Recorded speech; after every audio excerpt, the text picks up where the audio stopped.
After days of round-the-clock cleanup efforts, some streets in the Hungarian village of Device were still running red with noxious sludge.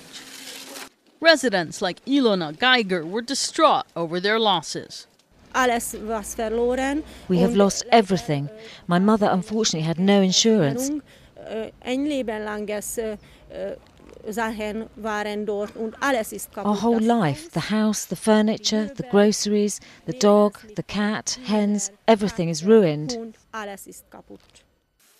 But how much was it worth trying to salvage things? Hungarian Prime Minister Viktor Orban visited the region Thursday.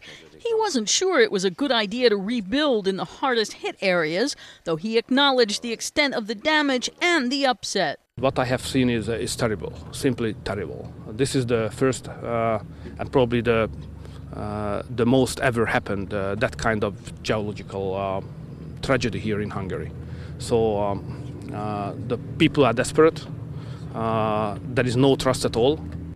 Hungary's neighbors along Europe's mighty Danube were alarmed as well, with word that the toxic spill from the broken metals factory reservoir had reached the river. Scientists in Croatia were among those watching to see if the water in their area was contaminated. Initially, at least, no dead fish were reported where the slurry was entering the Danube. In some places, emergency crews have been pouring plaster and vinegar into the water to make it less alkaline.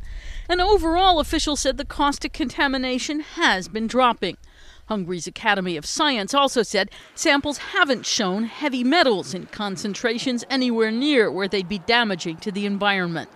Still, smaller rivers hit by the spill earlier have been devastated. And one international panel warned the sludge spill could trigger long-term damaging effects for both wildlife and humans.